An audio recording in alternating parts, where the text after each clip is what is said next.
Hello বন্ধুরা, welcome to my channel. আমি রনিতা। বন্ধুরা, আমি আজকে তোমাদের সঙ্গে শেয়ার করব শ্রীমদ্ ভাগবত গীতা থেকে। এখানে বলা হয়েছে যে গীতা ও বেদ কি। প্রশ্ন করা হচ্ছে যে প্রাচীন দিকের কথাই বা কেন বর্তমান হিন্দু সমাজও তো বেদ শাসিত। হিন্দু ধর্মকর্ম সকলই বেদমূলক, পুরাণাদি সকলই বেদের ব্যাখ্যা স্বরূপ। সনাতন ধর্ম কি? এ কথার উত্তরে সমস্ত শাস্ত্র পুরাণ এক বাক্যে বলেন, যাহা বেদমূলক তাহাই ধর্ম।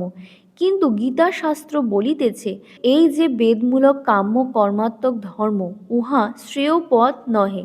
যদি তাহাই হইত, তবে বেদে এ সকল জন্ম কর্ম ফলপ্রদ কর্মকাণ্ডের বিধি ব্যবস্থা কেন? এই কয়েকটি শ্লোক বেদ বিরোধী নয় কি? এবার উত্তরে ভগবান শ্রীকৃষ্ণ কি বলছেন? বলছেন, না, তা নয়। যাহা বেদমূলক তাহাই ধর্ম, এ কথা ঠিক। কিন্তু বেদ কি তাহা আমরা জানি না। বেদের প্রকৃত তাৎপর্য কি তাহা বুঝি না।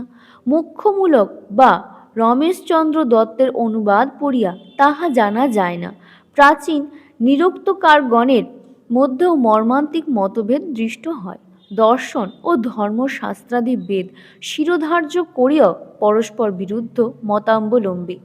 অতি প্রাচীনকালে বেদের গূঢ়ার্থ গুরু শিষ্য পরম্পরাক্রমে অধিগত হইত। উহা লিপিবদ্ধ হইত না। উহা বহু পূর্বেই লুপ্ত হইয়া গিয়াছিল।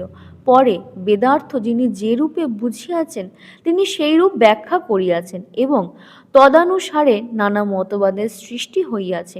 দাপর যুগের শেষকালে কিরূপ বিষম ধর্ম বিপ্লব উপস্থিত হইয়াছিল, মহাভারতে অশ্বমেধ পর্বে বর্ণিত আছে। এই সময় একটি ধর্মমত বড় প্রবল হইয়া উঠিয়াছিল, তাহা এই কাম্য কর্মবাদ। ইহাকেই বেদবাদ বলা হইয়াছে। কর্মবাদী বলেন, বেদের কর্মকাণ্ডই সার্থক, যাগ যজ্ঞাদি একমাত্র ধর্ম, স্বর্গই একমাত্র পুরুষার্থ, উহাতেই সমস্ত দুঃখ নিবৃত্তি, ঈশ্বর তত্ত্ব বলিয়া আর কিছু নাই। সুতরাং যাগযজ্ঞ করো, আর সব মিথ্যা। এই আপা এই আপাত মনোরম কর্মমার্গ, যাহা ইহাকালে ধনৈশ্বর্য, পরকালে উর্বশী পারিজাতাদির আশাপ্রদ, তাহা যে লোকপ্রিয় হইবে তাহা বলাই বাহুল্য। ফলে যাগযজ্ঞাদির ঘটা বাড়িয়া গেল।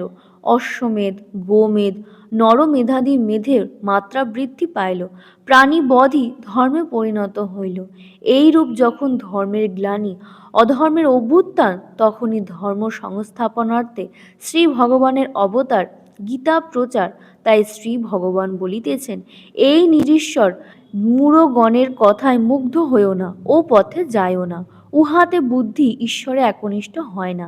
ইহা বেদ নিন্দা নহে, বেদের অপব্যাখ্যাকারী কর্মবাদীগণের নিন্দা।